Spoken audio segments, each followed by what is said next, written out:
recording this. We're going to try and get this done real quick so I can go over to Thursday Night Football and have the video ready. We're going to go through the matchups, including one that was extremely heartbreaking due to a point total that Yahoo just released today. And then we're going to go to the power rankings.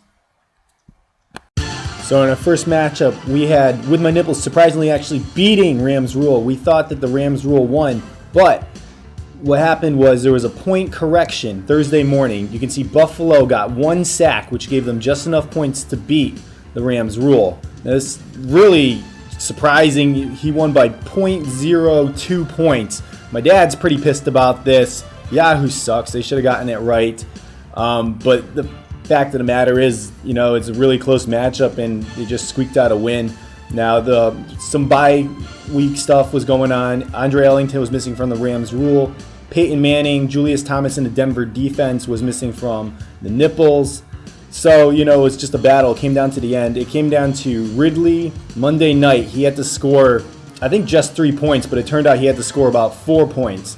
And with the Patriots being completely abysmal, he just wasn't able to get it done for the Rams Rule, and they ended up getting a really tragic loss that looked like it would have actually been a win if the points stayed the way they were. So in this next matchup, we had Wilforks Chode beating Where's the Beef Brady. For Where's the Beef Brady, Drew Brees put up a lot of points. So did DeMarco Murray, proved once again why he's the best running back in the league while he's healthy. Chris Johnson actually put up a lot of points. New England D lost points. As for the Wilforks Chode, Cam Newton underperformed this week, but it was made up for by the best wide receiver, Antonio Brown, and Ahmad Bradshaw put up a lot of points. But the real winner was actually the Philly defense. Now let's talk about this. We were at Beachland, and I was looking at Mark's lineup. I'm like, hey, how come you're starting the Bengals D on a bye week? And he's like, oh, shit. And he's like, I'll just pick up something off waivers. So he picks up Philly, puts them in. They get like 1 million interceptions and put up 26 points. So Kevin can be mad at me, and Wilforks Chode can thank me later when we're playing against each other. Maybe he won't start a defense against me. In this matchup, the antagonists proved once again why we're the best team in the league, beating up on what was the number 2 team, Ragin' Ray Rice. Got high score for the week. I'll put another $10 in my own pocket, thank you.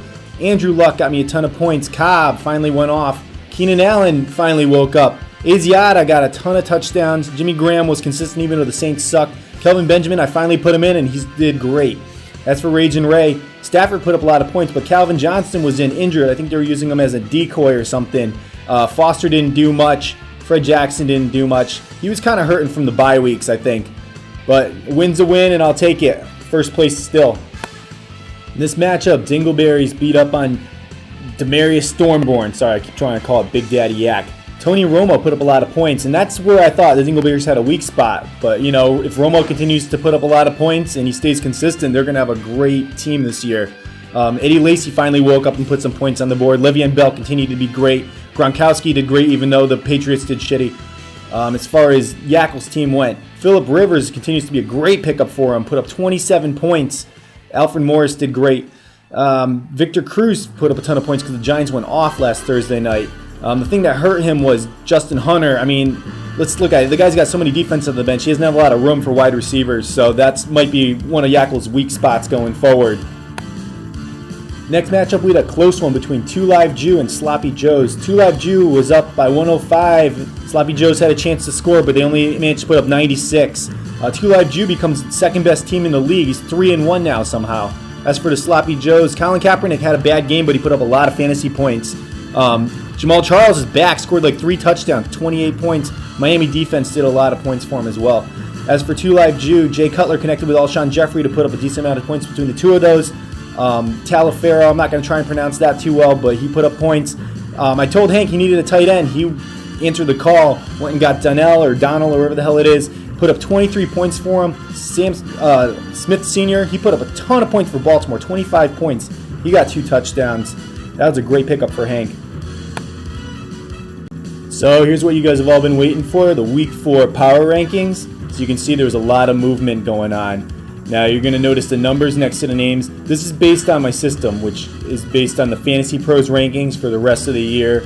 I do it based on your starters, and then I total in your bench, what players you have, and I factor in defensive teams a little bit. So you can see the point totals are all really close. I mean, the difference between the first team and the last team is only 6 points, which could change. I mean, you make one pickup, one injury, these point totals are going to get shaken up. You can see my team's in first right now, but not by much. So Mark's team's in second, and that's both. We have strong benches right now. Dingleberries and Demarius Stormborn, they're tied for third. And I think Dingleberries and Demarius, they could see a lot of upswing. I could see either one of these two teams in the top 2 next. Raging Ray Rice fell from second place. They're down at 32. They've been having some trouble with some of their running backs. Vernon Davis got hurt. Sloppy Joe's, Words Beef Brady, Where's My Nipples, Rams Roll. You're all tied at 31. So I guess it's a bunch of tie at 6th place for now. And 2 Live Jew, I mean, the way these rankings work, they're not based on where you are right now in the rankings. It's based on your projections this year going forward. And the system says that 2 Live Jew has the worst team the way it stands right now. So sorry, Hank, even though you're in second place, the system says that your players aren't as good. And I think it's your wide receivers to blame. So take a look at that. Maybe offer me a trade or something. I'll see if I can help you out. So as you can see from Power Rankings, we got a really close league. I mean, this could really go to anyone. I'm in first place right now, but I wouldn't be surprised to get caught pretty soon. I know Ryan's breathing down my neck this week, but I'm going to beat you, Ryan. Sorry about that. I'll be going to Thursday Night Football, so I'll see you guys there. Should be leaving in a little bit. Oh, yeah. Yackle, Austin, you owe me money. Yackle, stop picking apples and pay me. Austin, you got tickets to Colorado. Pay me. So, see you guys next week.